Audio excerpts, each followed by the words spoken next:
Adblog.com/donate.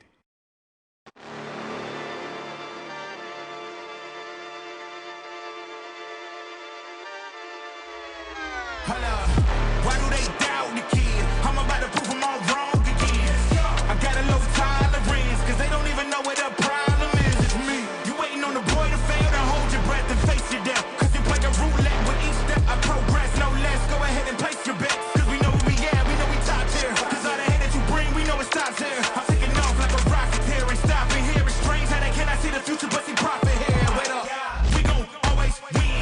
Tell 'em I can't take no loss. My team hold nowhere else, no. Aiming for the top, can't make it by my. Oh, man. I'm excited. I'm excited because today has been coming. We have talked so much about, like, honestly, what this show on a macro level is kind of about is really highlighting the weaponization, degradation of each of our most important, apparatus in our every single agency, all the important ones, has been completely infiltrated by MAGA sycophants, unprofessional degenerates who will do whatever he tells them to do, and then some. They get creative, some of them more creative than others. All of them despicable. And I didn't talk about all of them in this nature before their appointments. Before all of their appointments, the bigger ones, like Hegseth and Bondi, we were like, uh-oh, this could get bad. We know how sycophantic they are. We know, at least in Pete Hegseth's case, we know how unqualified they are. This could get bad. These are important positions. And I didn't talk about them at that time like despicable degenerates. They have proven themselves to be this in their time leading these offices. And we have dove so far deeply into some of them. I hope, partly because of this show, Bill Polt's name is on the forefront of your mind, and how he has absolutely weaponized the FHFA. And he is the source of all of these fraudulent mortgage fraud cases being brought, some being thrown out. And man, have we talked about Bondi and Blanche and the DOJ. We've talked about Nome. We've talked about Gabbert. We've talked about, all of these agencies being weaponized and how they've all been compromised. But we've skirted around the FBI because there wasn't as much in totality to sink our teeth into. We got little blips and blurbs of, Patel's bumbling through this position piecemeal. Nothing that really forced it to our forefront to do digging like we did with the CDC, like we did with the DOJ, okay? Well, now's the time, because a 115-page report has been leaked. This report is from 24 confidential sources. 24 confidential sources. They are all retired and active FBI agents and analysts. Some retired, some active. This details Patel's running of the agency through February 21st to August 21st. And this report is being handed over to the House and Senate Judiciary, because there is going to be an open investigation, and we'll get to that. And we'll tell you what they're investigating. But this 115-page report leaked, and the media got their hands on it, and they poured through it. And man, oh man. The accounts, they are in some ways exactly what you thought. Some of it is exactly what you thought and knew to be true about Bongino and Patel. And some of it is just really, it's interesting, for lack of a better word, but it's also very depressing. And it shows you systemically what can happen when one unqualified, radicalized sycophant is put in a position like this. How overarching the effect can be. How its tendrils root itself into the FBI, one of our most important agencies. So we're going to get into it.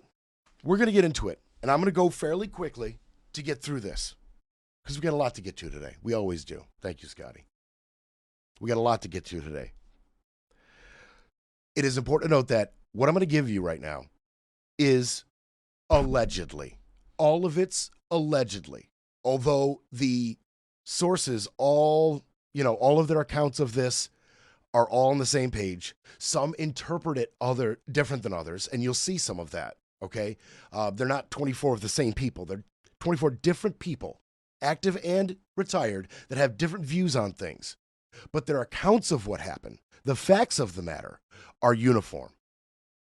So keep that in mind, although I have to say allegedly. Let's just allegedly at the top of this. And here we go. First, some see it as,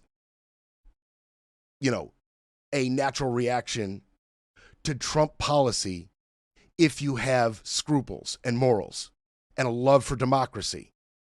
If you're one of these people, you are naturally going to have a certain reaction to Trump. And other people see this reaction differently.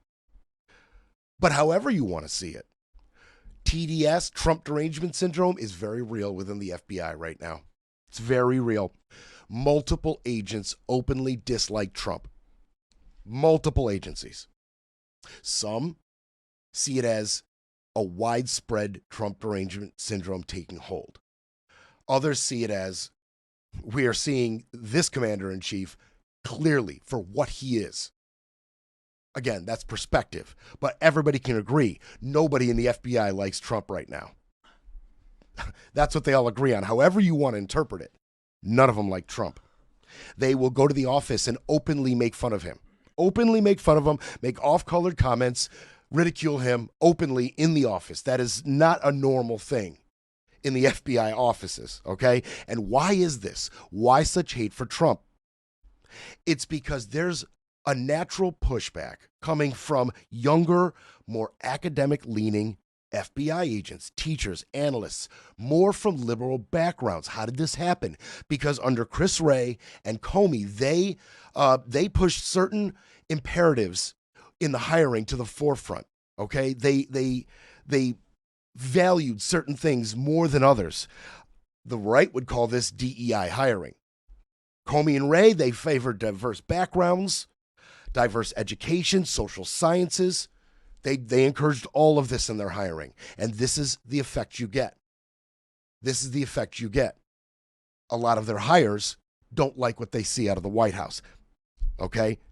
And some are saying, look, the TVs in the offices, they're stuck on CNN and they're stuck on MSNBC. No Fox anywhere in the building. And because of that, some of the older agents are feeling marginalized. And some of them have downloaded an app on their phone that's a literal countdown to their retirement day. And they look at it every day. They can't wait, the older agents, because of what was happened, the environment right now in the FBI agency, in the offices, the anti-Trump sentiment, which I feel like the people watching this show kind of happy to hear about it. As am I. Good. There should be an anti-Trump sentiment within legal, justice-based offices. People who care about democracy and justice, the rule of law, constitutional norms, those people tend to not like Trump. And it's showing. It's showing. Another thing that is bringing the morale down. A lot of this is about the morale and the state of affairs in the FBI. Another thing that has really upset a lot of agents are the January 6 pardons. Go figure. Go figure.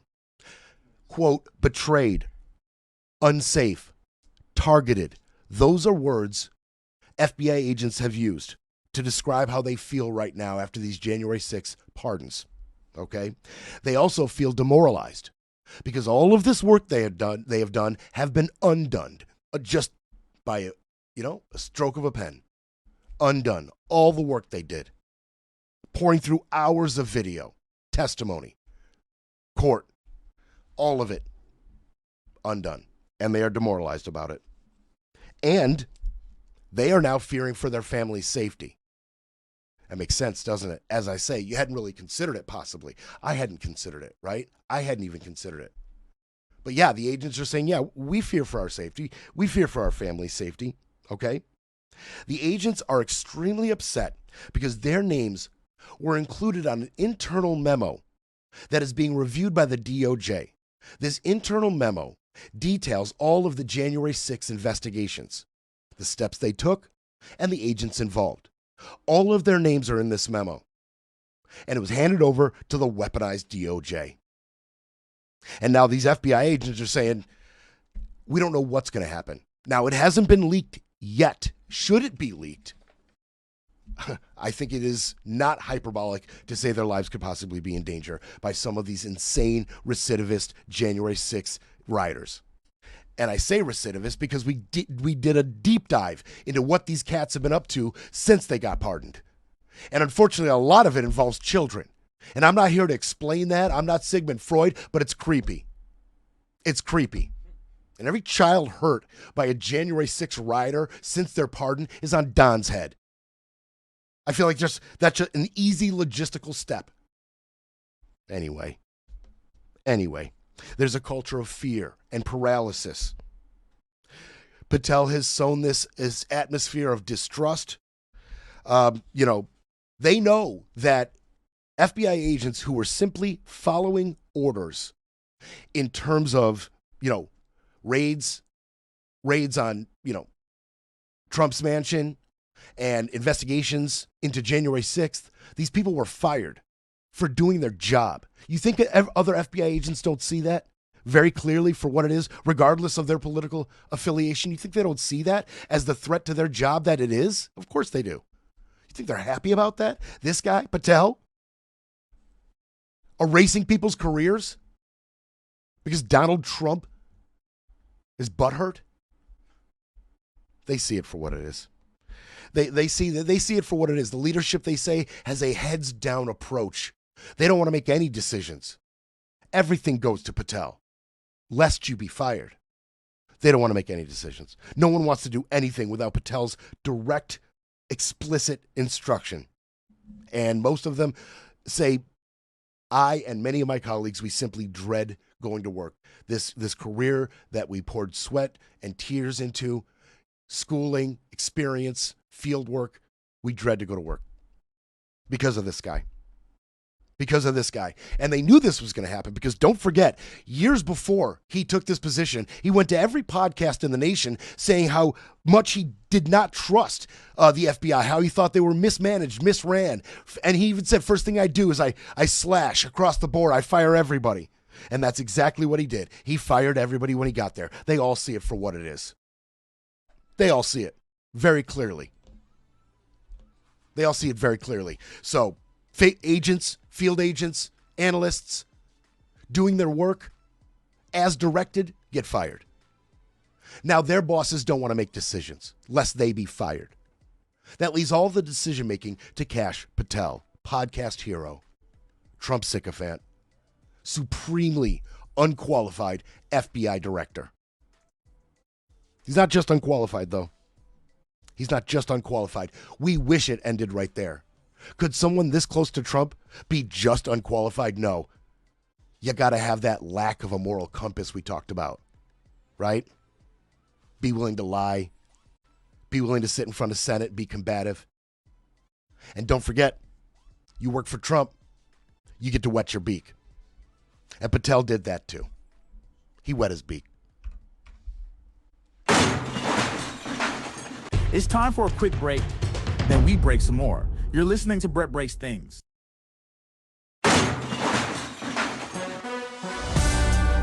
You're back with Brett Breaks Things, where the truth hits harder than the headlines.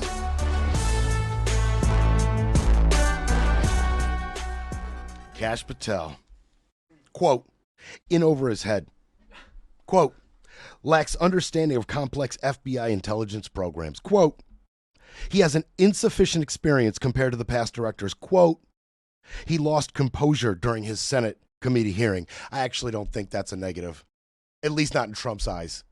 In my eyes, in your eyes, Scotty's eyes, we see it for combative and dodging the truth and not answering any questions and highly annoying.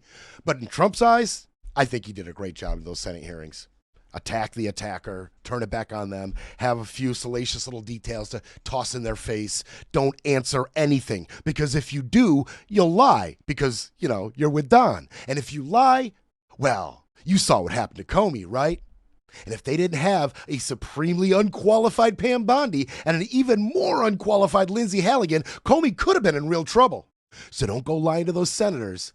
So instead of telling the truth, God forbid, and instead of lying, just sit there and be combative, fight, throw muck, waste time, dodge questions. I think in Trump's eyes, Patel did great in those Senate hearings. He's mishandled the Kirk assassination. We watched that in live TV. We watched that. I mean, too much, too early, totally compromised their investigation because he doesn't know what he's doing. And he is described as, insecure, not self-confident, beta. I'm going to paraphrase for them. He's a beta, and you need an alpha or a sigma leading the FBI. You can't have a beta. You can't do it. He's completely unqualified. And as far as Bongino goes, it's worse than that. He has a nickname, Dan Bongino does, within the FBI offices. And this is not a nickname you want your deputy director to have. It is Clown Bongino. That is the nickname FBI agents have given Dan Bongino. Clown Bongino. They think he is completely unqualified and lacking any institutional knowledge at all. At all. And usually the deputy director is somebody who's a career FBI agent with a wealth of experience to lend to the director. In the case that he might be slightly politicized. A slightly politicized pick, maybe not just the best fit. So you got this really experienced deputy director to help you. Well, it's much worse on both counts. You've got a completely unqualified, politicized director with an even less qualified deputy. Amazing. In one meeting with a bunch of their field agents, he said, quote, "The truth is for chumps." It's a little quotable out of our deputy FBI director. The truth is for chumps. I mean, as these people ascend in the ranks of our government and Donald Trump sits atop the throne, maybe there's a little shred of truth in that. I don't know. It's even depressing that we have to think about that. I personally don't think the truth is for chumps. It's just that we are having a hard time holding those who don't value the truth accountable. For now. They also say that these two idiots are totally obsessed with social media. Could not care much about the day-to-day running of this agency. They really just care about, quote, building their personal brands, says one agent. They're constantly on True Social and Twitter. That's what they're really, really concerned about. And there's another issue that FBI agents, another non-political issue that they have a problem with. It's this assistance to ICE. You see, Patel has ordered FBI agents to assist with ICE raids and immigration enforcement. Okay? And the agents across the board, retired and active, left and right, all of them absolutely hate this. They hate it. They have no immigration law training. None. They have no experience at all with ICE operational procedures. None. They have no idea how to even do the paperwork on an immigration case should it land on their desk. They have no idea. One internal briefing on their ICE assistant was described as, quote, incomplete and confusing at best, chaotic at worst. And there are safety concerns. Agents are saying that the current state of ICE, their planning is lax compared to FBI standards. Go figure. And all the FBI agents across the board that have been involved in these ICE assistant operations have constantly said they have been tactically unsafe every time almost. They've been put in tactically unsafe positions, raid after raid after raid. Ops planning, okay, which is required by FBI policy, okay, operations planning, very simple. You don't have to be a soldier or a general to understand that good planning saves lives. Rudderless leadership gets people killed. Okay, we all saw Platoon. We all saw Full Metal Jacket. We all know how this goes. Good leadership saves lives. Bad leadership kills people. And that's what the FBI, these agents are saying is going on. And when asked about ops planning and the lack of it, management said, quote, "Don't worry about ops plans. Don't worry about plans. Just go do your thing. Check out these ICE boys. See how they do it? Wild West style. Go get them." And speaking of that Wild West style, they say not only are we not safe, none of this is legal. These people are being detained without warrants, right?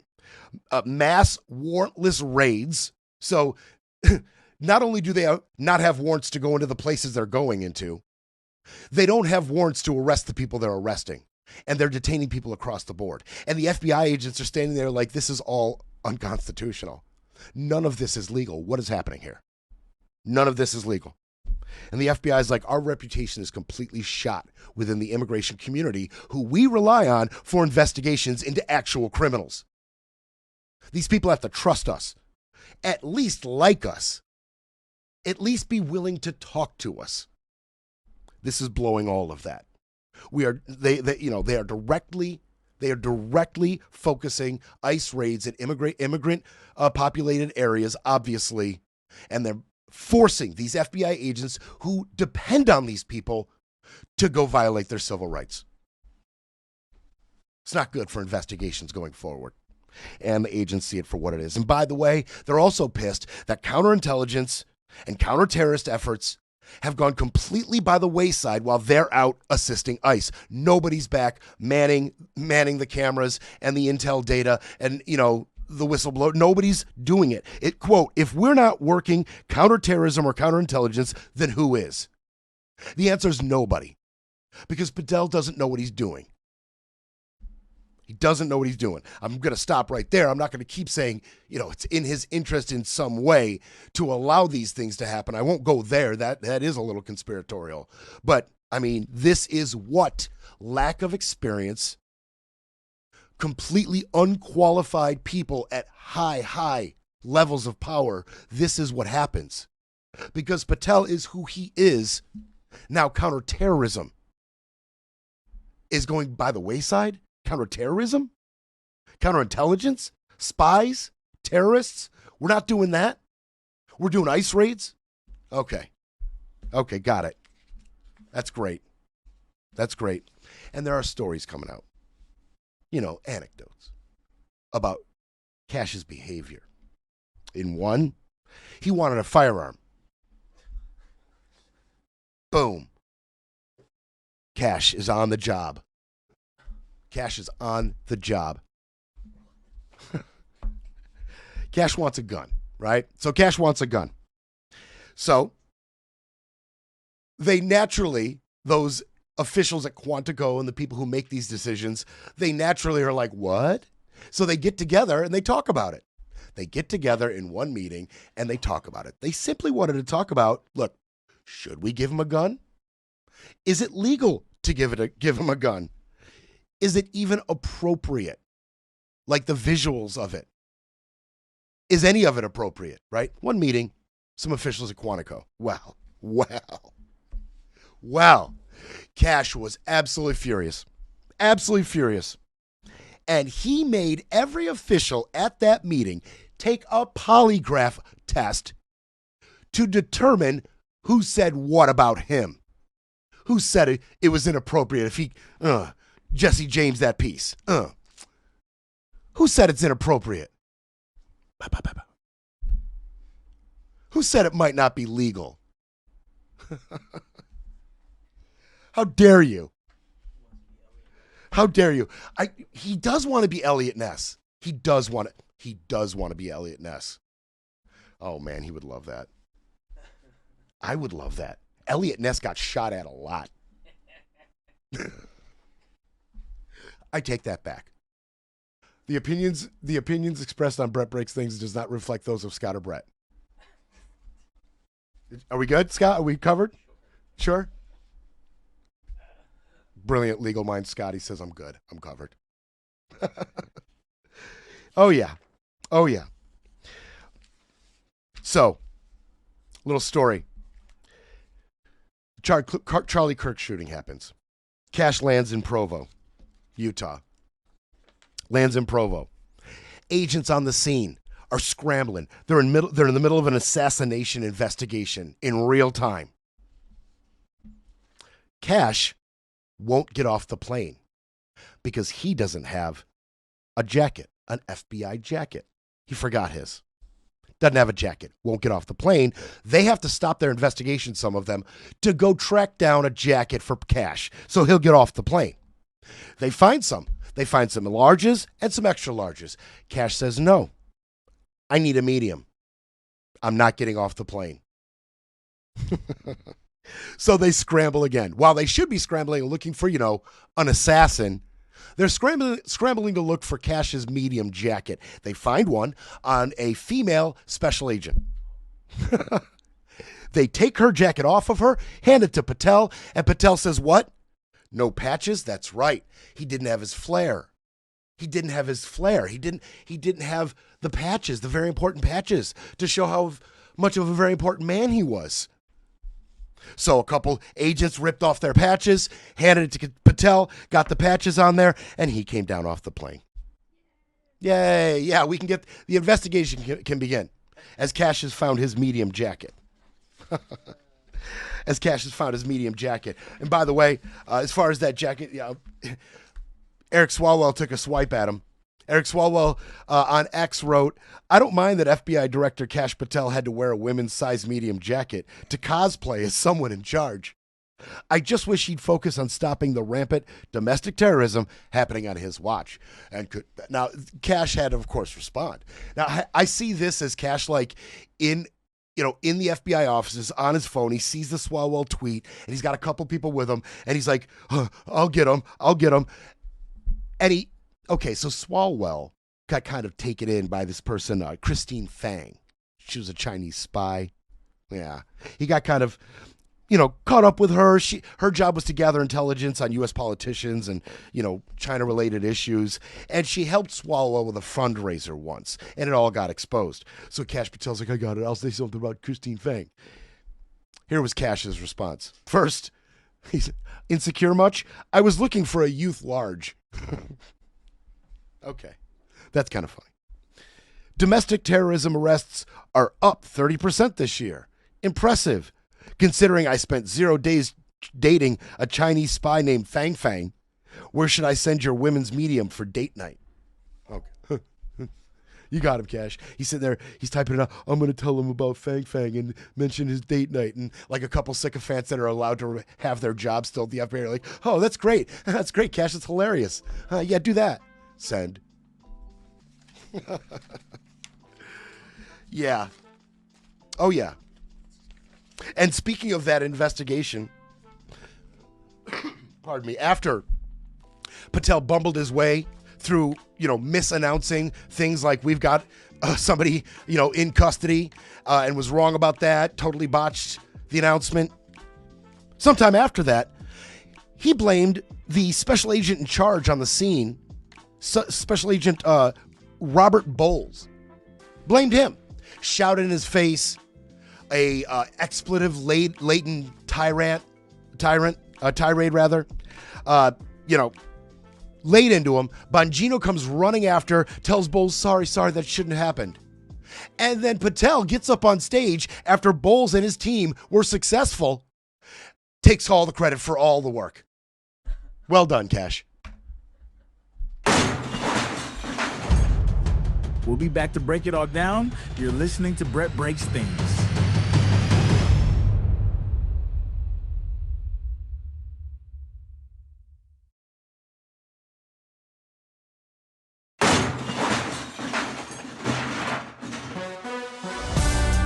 Brett breaks things, fighting for America one mic drop at a time.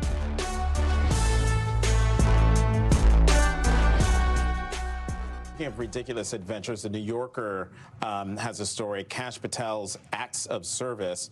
Patel has used the Justice Department's Boeing 757 and its G5 to attend UFC fights not only in Vegas, but in Miami, where he was seated behind Trump. Quote, "You never saw Mueller, Ray, or Comey at UFC matches," a current agent said of the Bureau's previous 3 directors. Patel also used a government jet to fly to New York with the hockey great Wayne Gretzky to attend an Islanders game at which Alex Ovechkin of the Washington Capitals broke the all-time NHL scoring record. Is he actually at work? I mean, is he? Well, I'll tell you this is a nickname that I've heard he's being called from agents within the FBI. He's the Make-A-Wish director. So he flies to see OV score the winning goal on a 757, a jet that he used for the Render Safe mission, on the ready to dismantle a nuclear bomb if it is found in the United States. What? He goes to UFC fights. He goes to the Boondoggle Ranch during a government shutdown for 4 days. He goes to a golfing outing in Scotland with his buddies. Oh yeah. Oh yeah. As I'm tiptoeing through his missteps and the effect he's having on the FBI, I did tell you he was wetting his beak, right? And this is just what we know. He, like his boss and his contemporaries, are all so slapdash in the way that they go about, the self-enrichment aspect of their jobs. It's crazy. It's crazy. Of course, all of this is being recorded. Where you're taking off from, where you're going, how many times, who rides on the jet with you. Of course it's all being, what are you, stupid? The Make-A-Wish director. It's good. It's good. Christopher O'Leary, that was Christopher O'Leary. Now, he is, we're going to hear from him quite a few times as we do this reporting. But what's he talking about? He's talking about these jets, right? What's he talking about? And don't forget, he had already, for a couple of years, he has been criticizing Chris Wray for, quote, private jet travel that he pays for with taxpayer dollars to hop around the country. That is Patel of Chris Wray 2 years ago. You have to be immune to irony to work for this administration. You have to be immune to it. That's crazy. Yes, he took a $60 million FBI jet to go see his country singer girlfriend, Alexis Wilson, do the Star-Spangled Banner at a wrestling event at Penn State. That's just one. This is something he makes a habit of doing. This is what he does. Right in our face. In April, he used a government-owned jet to make 2 separate round-trip flights from Washington to New York in the same weekend. Also in April, he traveled to a New York City charity hockey event, then took the FBI jet back to Washington. Then the next night, he took the FBI jet back to New York to watch the Islanders play the Capitals, like O'Leary was saying, and sat in a luxury box next to Wayne Gretzky. That's all on our dime. Every flight on our dime. Every one. Vermont Senator Peter Welch questioned Patel about his personal travel in that Senate hearing that we talked about. He said, quote, by the way, everyday FBI agents who are assigned in Washington don't get to fly home on a private jet. In response, Patel pointed out, hey, Congress made it mandatory for him to use a private jet. Well, Welch replied, we didn't make it mandatory for you to go to the UFC games with Mel Gibson. Yes, he went and he took an FBI jet to Las Vegas to sit with Mel Gibson to watch UFC fights. Gotta wet his beak. And here's the down and dirty. So he got outraged about all this social media attention on all of these trips. Got outraged. And he fired Stephen Palmer, the head of the FBI's critical response group. This guy has been with the agency for 27 years. And here's the real down and dirty. Palmer's responsible for overseeing the agency's fleet of airplanes. He is. He oversees the fleet. However, the flight logs are all publicly available on the FBI's website. Everybody in the country could see what Stephen Palmer got fired for. He just got outraged, blew up at him, and fired him. FBI agents are pissed about this. They liked him. 27 years of experience within the FBI. Did his job well. Patel fired him like a petulant child because he held Stephen responsible for information that every one of us could go to the FBI website and find out for ourselves. FlightAware is another website that you can go see it on. Unbelievable. Unreal. So he's the Make-A-Wish. He's the Make-A-Wish director. He's the Make-A-Wish director. And by the way, while we're talking about Kash's girlfriend,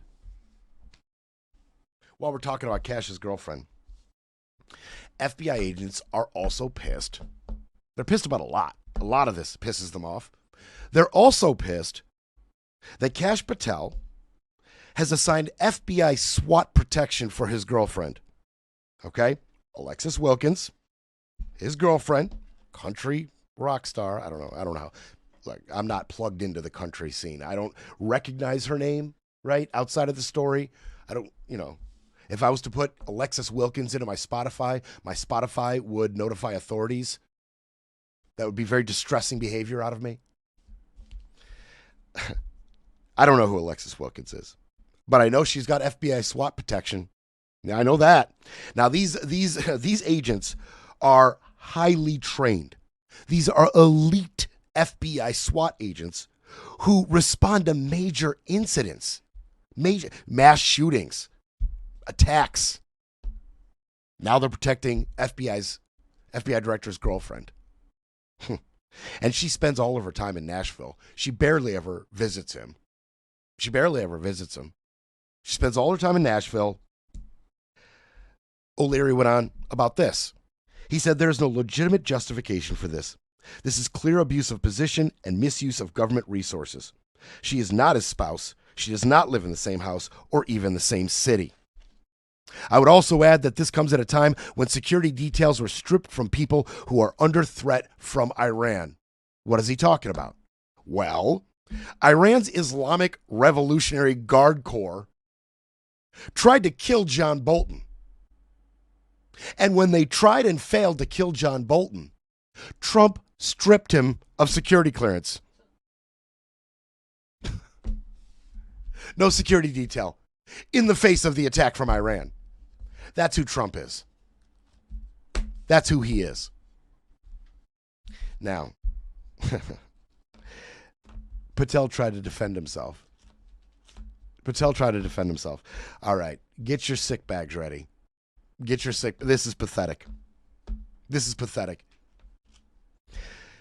He claims that his girlfriend has done more for this nation than most will in 10 lifetimes. I've always said, criticize me all you want, but going after the people doing great work, my personal life, or those around me is a total disgrace. The disgustingly baseless attacks against Alexis, a true patriot, and the woman I'm proud to call my partner in life are beyond pathetic. She is a rock-solid conservative and a country music sensation. Take it easy. Who has done more for this nation than most will in 10 lifetimes. I'm so blessed she's in my life. Attacking her isn't just wrong, it's cowardly and jeopardizes our safety. My love of family will always be my cornerstone, and you will never tear that down or keep me from them. Okay, Kash, you're getting laid. We get it. She gets it. We get it. We all get it. You're going to get laid. Just slow down, Tiger. And take it easy with country music sensation. Okay? Never heard of her. So just take it easy. Yeah, I like a lot of what he had to say. I'll give you an example. I was in command of a unit that used it regularly for counterterrorism missions. Just one example, when Benghazi happened, I led a small team of select FBI special personnel to immediately fly out of Washington, D.C. within hours of notice to link up with a special operations unit so we could go into Benghazi.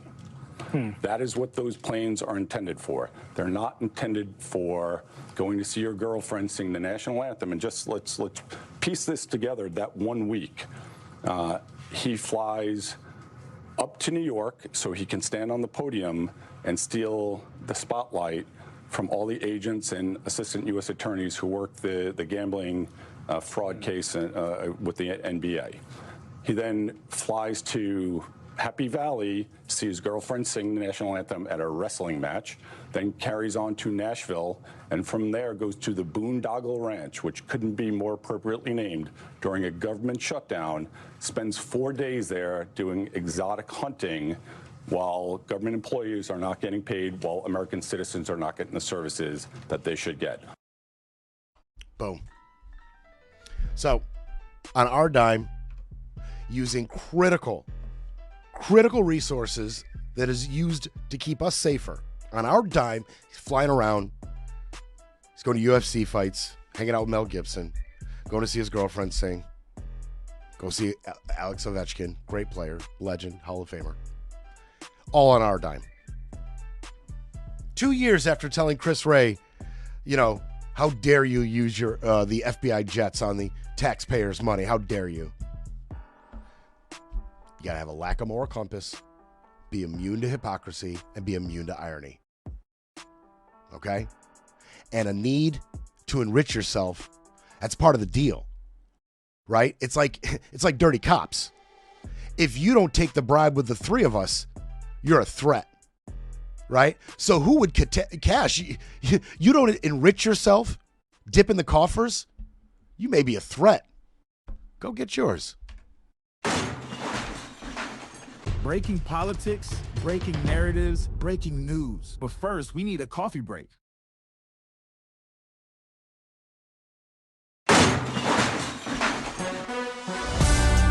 Breaking news, breaking rules, breaking through. Back to Brett Breaks Things.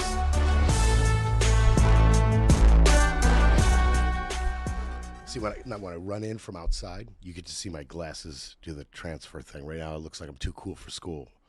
Like my future is too bright. But as time goes on, you'll see that I'm just a normal guy with normal shaded glasses like anybody else. Look, I want to put a bow on this whole Cash thing for a second. Understand that his behavior and incompetence at this position has not escaped Trump's attention, okay? And he has privately expressed irritation, especially over the travel thing and the way he fumbles and bumbles and stumbles his way through media appearances. He has expressed frustration. And he has complained internally about Cash's handling of the Epstein mess. And Pam Bondi has run and told Don on Cash and said the FBI leadership is leaking things to undermine her, okay?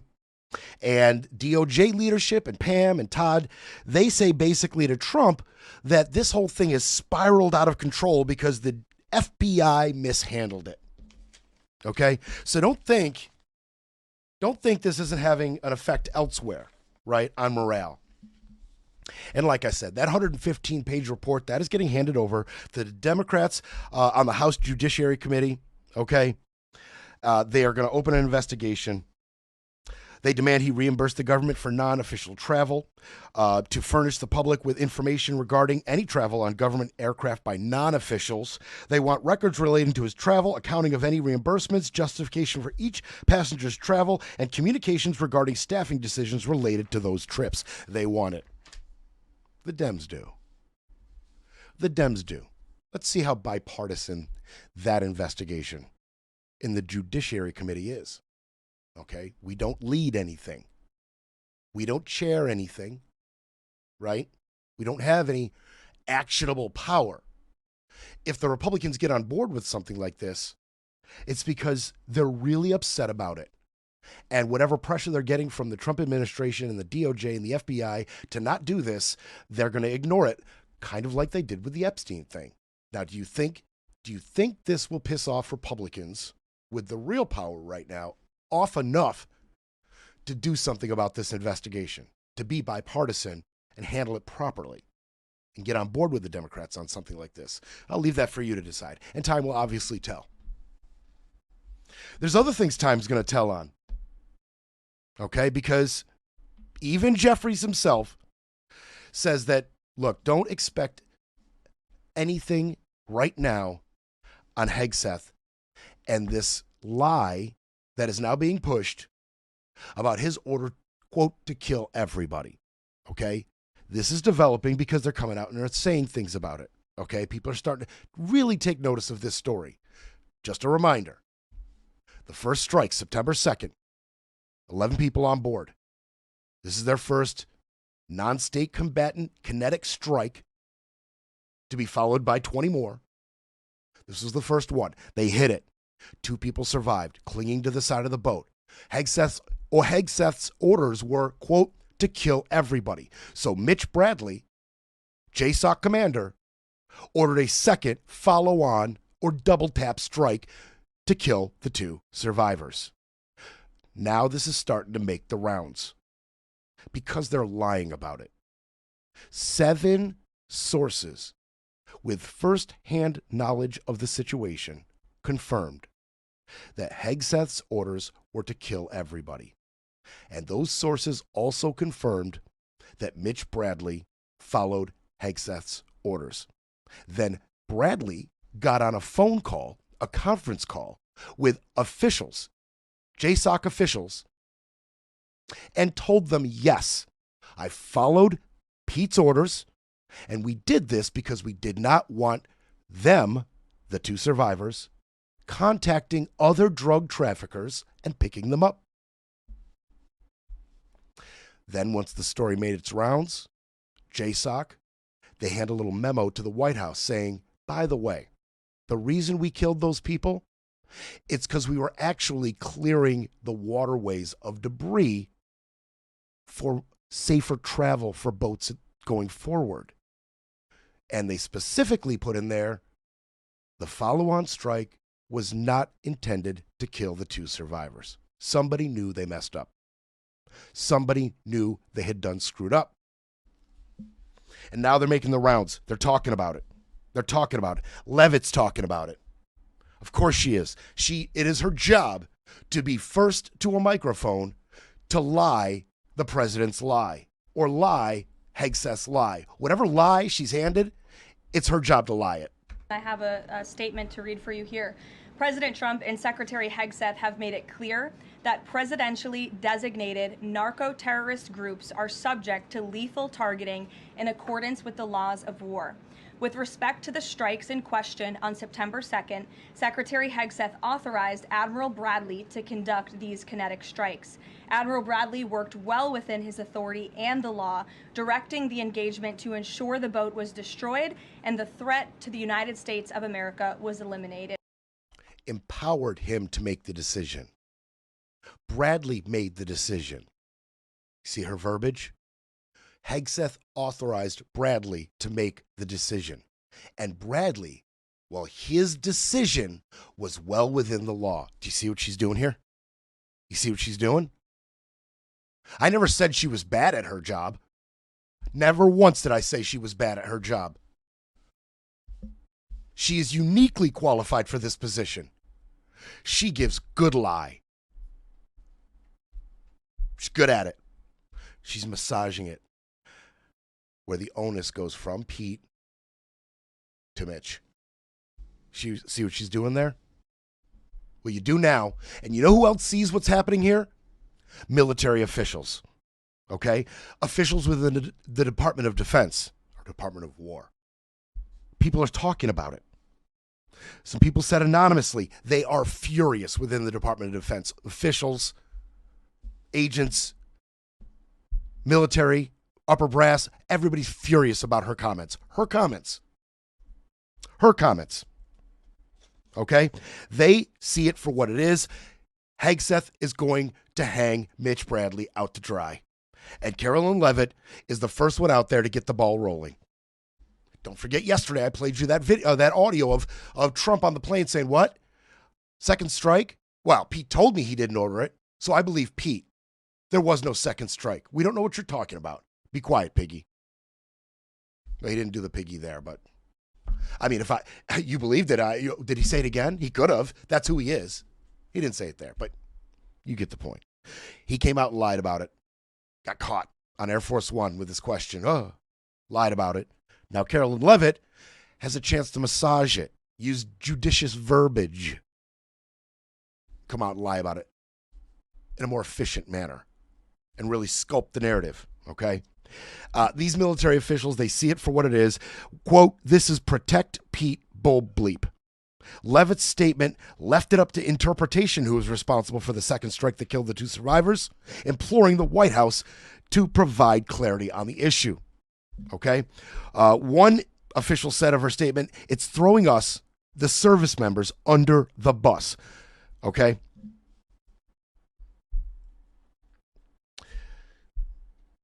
They are alarmed. The upper brass officials in the Department of Defense, they are alarmed. They are alarmed. And a lot of people reportedly are contemplating leaving after this statement out of Carolyn Levitt. And, of course, Hegseth has to come out and protect himself as well. He writes on social media Monday night, yesterday. He said he stands by the Admiral and the combat decisions he has made on the September 2nd mission and all others since. There it is, Mitch. There it is. Feel those bus tires? That's tough. And it's so obvious. And if it's obvious to you and me, it's obvious to Mitch. And it might be obvious to another person who has, intimate knowledge of this situation and crafting of this lie. General Dan Kane. General Dan Kane. You see, there is investigations into all of this. And certain senators are pissed off. Republicans, like Roger Wicker, okay? He chairs the Senate Armed Service Committee. And he's not happy about any of this. He's not happy about any of this. And he told reporters that he had already spoken to Hegseth and Joint Chiefs Chairman Dan Kane, General Dan Kane, okay? He said he spoke to him. And he said, we're going to find out what's true and what's not true. And Kane's office said, yeah, we spoke. We spoke on the phone, right? And he said the conversation was focused on the intent and legality of the Trump administration's mission in Latin America. The general also expressed his trust and confidence in the experienced commanders at every echelon. He didn't say Mitch. He didn't say him. But that's who he's talking about. Hey, we got trust in the upper echelon making the decisions. Mitch Bradley. We trust him. We trust the decisions he has made. Pete trusts all the decisions that Mitch Bradley has made on September 2nd and since. Very clear. Trying to duck it. Trying to dodge it. Massaging it. Well, Adam Smith, who was also on that call, he criticized what he said was a lack of information and said, no, Dan Kane is not cooperating. They're not cooperating. We haven't got enough answers. So the House and Senate committees have opened separate inquiries into the September 2nd strike. They're directing questions at the Pentagon, and they want a full accounting of what happened. Jeffries is saying, look, we're probably not going to pursue anything here. He acknowledges these are war crimes. He acknowledges that, but he says, look, Democrats aren't going to pursue impeachment of Hegseth. It's a non-starter. It will become a media circus, and it will never happen. It will never happen in the House. They will never, ever present articles of impeachment in the House. Won't happen. So we're not doing it. He said, look, we all know Hegseth said kill everybody. The reports are clear. He says that. And he says, look, the White House is lying to us, and that is absolutely no surprise. None. Let the investigations run their course. And he says, hopefully, we can get a bipartisan effort on this. We'll see what happens. They'll try to repair the narrative, but Brett Breaks Things will be back tomorrow to break it all down.